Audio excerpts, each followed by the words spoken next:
এক লোক কিছুদিন আগে দেখলাম একটা গরুর নাম রাখছে তাহিরি, গরুর নাম রাখছে তাহিরি। কিছুদিন পরে আরেক লোকে এক ছাগলের নাম রাখছে শায়েখ আহমদুল্লাহ। কেমন হয়েছে এখন?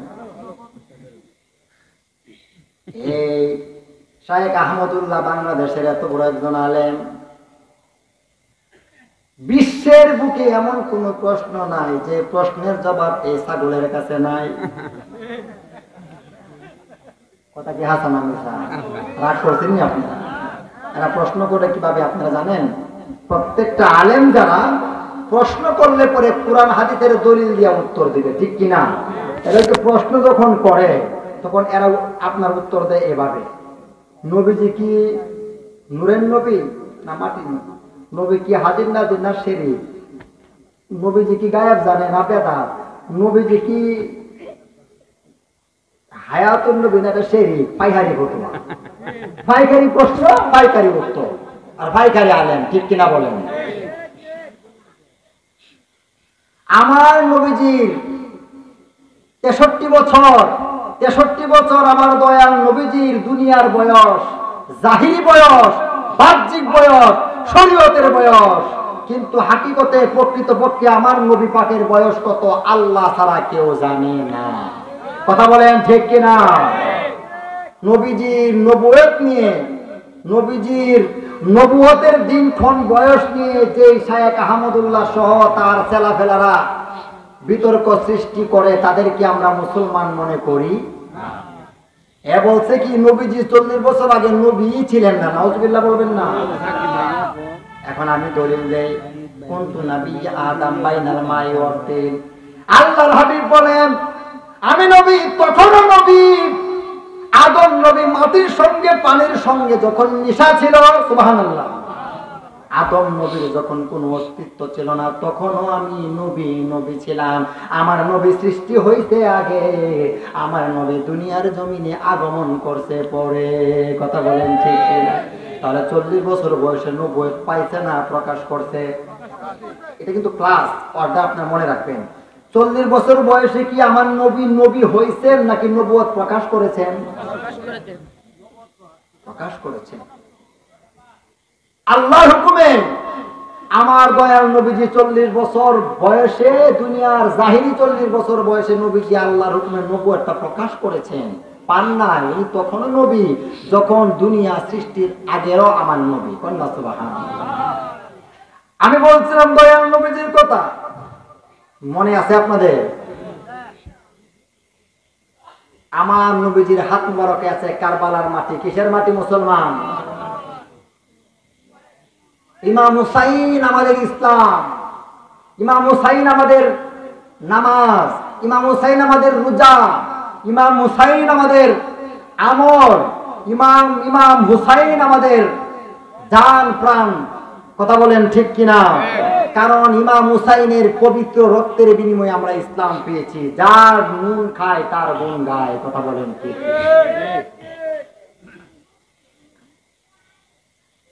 এখন কারবালার যুদ্ধে ইয়াজিদি মুসলমান ছিল 22,000, কোন কিতাব লেখছে 82,000, আর আপনার হুসাইনি মুসলমান ছিল 92 জন, কোন কিতাব লেখছে 82 জন, কোন কিতাব লেখছে 72 জন। নারী, শিশু, মুরব্বী, পুরুষ সব মিলিয়ে মাত্র 72 জন। আপনারা বলেন কার দল বড়? ইয়াজিদের দল বড় না হুসাইনের দল বড়? শুনেন, খাড়ির চেয়ে বেজাল বেশি, গরুর বাচ্চার চেয়ে কুত্তা বাচ্চাদের বেশি। কথা বলেন ঠিক কিনা? যারা ইয়াজিদি মুসলমান এরা তো মানুষই হইতে পারে না, ঠিক কিনা বলেন? আল্লাহর হাবিব বলছেন না ভাই, আমি দোয়া করি গো আল্লাহ যেন তোমাকে ধৈর্য সহকারে শহীদ হওয়ার তৌফিক দান করে। বলেন আমিন। মাটিগুলি আল্লাহর হাবিব কার কাছে রাখবেন? তখন আমার নবীজির 2 জন বিবি জীবিত ছিলেন জাহেরিয়াতে। একজন হচ্ছে আপনার উম্মাহাতুল মুমিনিন আয়েশা সিদ্দিকা রাদিয়াল্লাহু তাআলা আনহা, আরেকজন হলো আপনার উম্মে সালমা রাদিয়াল্লাহু তাআলা আনহা। এখন কারবালার মাটি আমার নবী কার কাছে রাখবেন? কার হায়াত কারবালা যুদ্ধ পর্যন্ত আছে আমার নবী জানে কি জানে না? আমার নবী উম্মে সালমাকে ডাকে, উম্মে সালমা রে, আমি আল্লাহর হাবিব তোমার এই মাটি দিলাম, একটা বোতলের শিশির মধ্যে ভরে রাখো। যেদিন দেখবা এই মাটিগুলি লাল হয়ে গেছে, এই দিন মনে করবা গো আমার ইমাম হুসাইন কারবালার জমিনে শহীদ হয়ে গেছে। এখন আমার দয়াল নবীজি যখন মাটিগুলি উম্মে সালমার কাছে দিলেন, আম্মা জান আয়েশা সিদ্দিকার চেহারাটা মলিন হয়ে গেছে, কালো হয়ে গেছে। আমার নবীজি উম্মতের মুখের কথাও শুনে, মনের কথাও শুনে, সুবহানাল্লাহ বলেন না কেন? কথা কিন্তু আমরা দুই ভাবে বলি, মুখে মুখেও বলি আবার মনে মনেও বলি, কথা বলেন ঠিক কিনা? আমার নবী কয়, আয়েশা তুমি রাগ করো কেন? তুমি কি রাগ করছো নাকি মন খারাপ করছো? ইয়া রাসূলুল্লাহ, নবীজি আমি কি আপনার কাছে লুকাইব? আয়েশা রে, বুঝছি রে আয়েশা, কারবালার মাটি তোমার কাছে না দিয়া উম্মে সালমার কাছে দেওয়ার কারণে তুমি বুঝি মন খারাপ করেছো।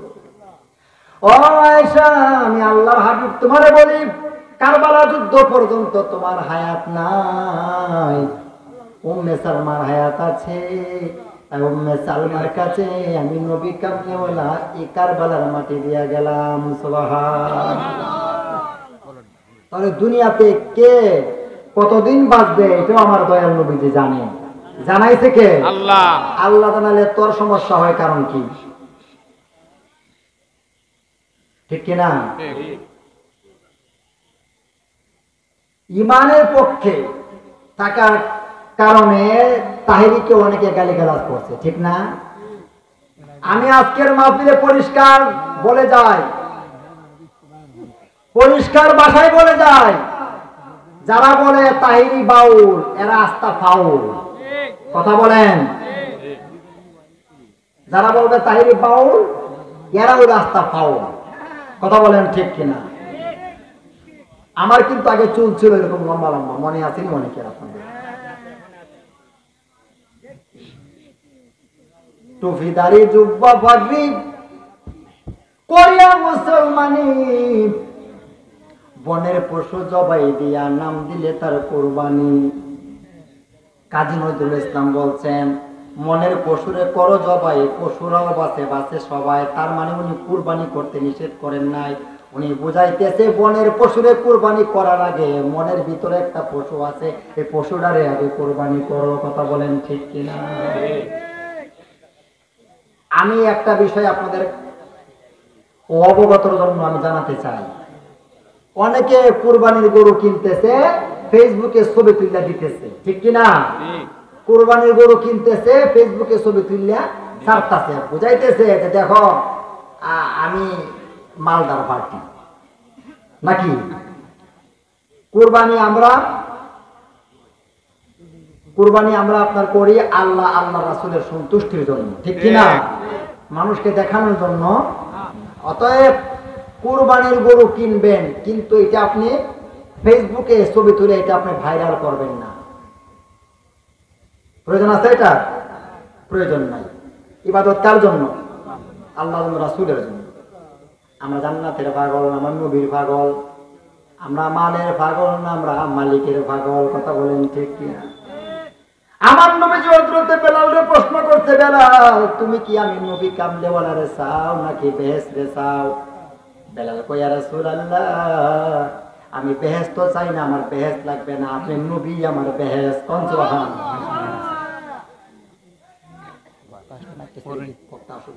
আপনাদের কি কষ্ট হচ্ছে আপনাদের? বেলাল বলছে, ইয়া রাসূলুল্লাহ, যে বেহেশতের মধ্যে আপনি নাই, বেহেশতের মধ্যে আমি বেলাল নাই। তার সঙ্গে মহব্বতে আমরা একটু জিকির করব, কষ্ট হবে ইনশাআল্লাহ। তাহলে মহব্বতের সুরে একটু আমরা জিকির করি, আপন আপন মুর্শিদকে খেয়াল করি, কলবের মধ্যে ধাক্কা মেরে আমরা জিকির করি আল্লাহ আল্লাহ আল্লাহ। এবার আমরা হয়তো কেন বলে হাত পাকা নাই, হাত পাকা নাই। আল্লাহ আল্লাহ, জবান খোলেন। আল্লাহ আল্লাহ আল্লাহ আল্লাহ আল্লাহ আল্লাহ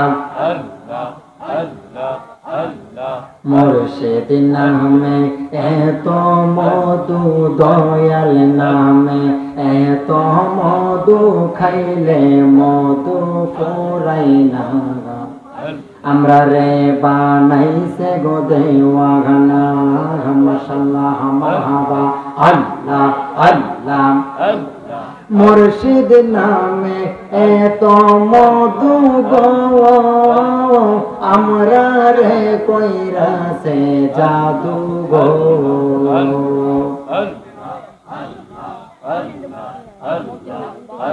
হারাইল কোল বধু কোল হারাইল, কোল বধু হইয়া নামের দেওয়ানা। আমরা রে বানাইছে গো দেওয়ানা, মাশাআল্লাহ মারহাবা।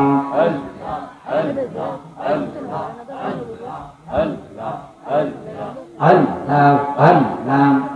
আমার মুর্শিদ কি মহিমা জানে গো, পহরান দরিয়া টানে ও, মাশাআল্লাহ মারহাবা আল্লাহ আল্লাহ আল্লাহ আল্লাহ।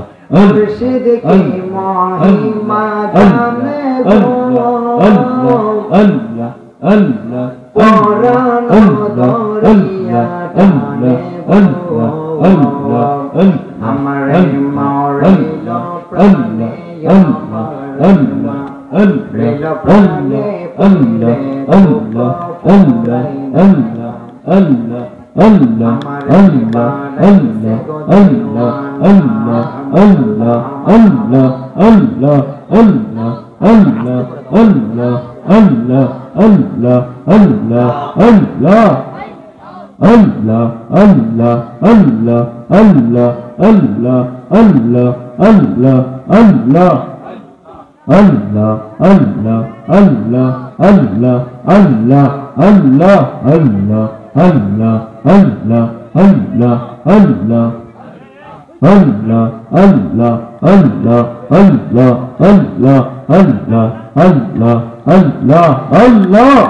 লা ইলাহা ইল্লাল্লাহু মুহাম্মাদুর রাসূলুল্লাহ সাল্লাল্লাহু আলাইহি ওয়াসাল্লাম। যারা প্রেমিক, প্রেমিকদের বড় দুঃখ, বড় কষ্ট। আমরা নবীকে ভালোবেসে মহব্বত করে নবীর দুরূদ শরীফ পড়ে নবীর নামে আমরা চুমা দিয়ে চোখে লাগাই, এইটাও তো এই ওয়াহাবীদের সহ্য হয় না।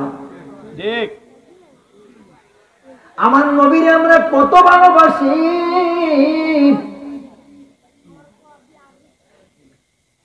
নবীজির জুতা ইমানদারের মাথা। ওয়াজ মনে রাখেন, দু একটা ওয়াজ মনে রাখেন, আমার সাথে বলেন নবীজির জুতা। কথা বলেন নবীজির জুতা ইমানদারের মাথা, নবীজির জুতা ইমানদারের মাথা। মাথা জোরে কন্যা সুবহানাল্লাহ। এই মুসা কালিমুল্লাহ, এই নরম নবী না গরম নবী? কি আপনাদের কি ঘুম ধরছে নাকি? নরম না গরম? স্লোগান দেন, স্লোগান। জজবা নিয়া, ভাব নিয়া, প্রেম নিয়া, ইশক নিয়া। নারায়ে তাকবীর, নারায়ে রিসালাত। এই আওয়াজ আমি মানি না। এই আওয়াজে শোনার মদিনায় যাওয়া যেত না। আর গর্জিয়াস কোনটা আওয়াজ করতে হবে? নারায়ে তাকবীর, আল্লাহু আকবার, নারায়ে রিসালাত। ইয়া রাসূলুল্লাহ। দয়াল নবী যেখানে আমরা আছি সেখানে, মিলাদ কিয়াম যেখানে আমরা আছি সেখানে, ওলি আল্লাহ যেখানে আমরা আছি সেখানে, দুর্গা মাতার যেখানে আমরা আছি সেখানে, যাত্রা গান যেখানে আমরা নাই সেখানে, যাত্রা গান যেখানে আমরা নাই সেখানে। ঠিক না বেঠি? আল্লাহ আমাদেরকে কবুল করুক, আমরা বলি আমিন। নবীর প্রেমিকেরা দিশাহারা মরণের ভয় করে না, প্রেম তো মরে না। প্রেম কইরাছে আল্লাহ নবী, প্রেম কইরাছে নবী বলি, খোদার সনে গেছে মিলি গো। ও দেখছে তারা নূরের ছবি পোড়া হইছে, বাসনা প্রেম তো মরে না। নবীর প্রেমিকেরা দিশাহারা মরণের ভয় করে না, প্রেম তো মরে না। শুনেন, মোহাম্মদ রিজন হুসাইনের জন্মদিন এবং আল্লামা পীর মুফতি গিয়াসউদ্দিন আর তাহির হুজুরের আগমন উপলক্ষে যে আজকের এই আলেমদের যে মিলন মেলা। আলেম মানে ফুল, ফুল মানে সুন্দর, ঠিক কিনা? আলেম মানে ফুল, ফুল মানে সুন্দর, কিন্তু এক এক ফুলের এক এক গ্রাম। এখানে আমরা ওয়াজ করতে আসি নাই, শুধু আপনার সৌজন্য সাক্ষাতের জন্য আসলাম। খুব ভালো লাগলো। আর এখানে আপনার অল্প সময়ে কিন্তু ওয়াজ করা যায় না, ওয়াজ করতে ভেজাল লাগে। সময় যদি আপনার থাকে কম, তাহলে কোন বিষয়ে ওয়াজ করবো বক্তা কিন্তু দিস পায় না, ঠিক কিনা? তো যাই হোক, এইটুকু আলোচনা আমি করলাম। আমার আলোচনার ভুল ত্রুটি আমি আল্লাহর হাবিবের পাক দরবারে মাফ চাই। আমি আপনাদের কাছে দোয়া চাই, দোয়া চেয়ে বিদায় নিচ্ছি। মৃত্যুর আগ পর্যন্ত আমরা যেন আল্লাহর হাবিব এবং হাবিবে পাকের আওলাদের উপর যেন আমরা থাকতে পারি, সেই তৌফিক যেন আল্লাহ দান করে। আমরা বলি আমিন। আসসালামু আলাইকুম ওয়া রাহমাতুল্লাহি ওয়া বারাকাতুহু।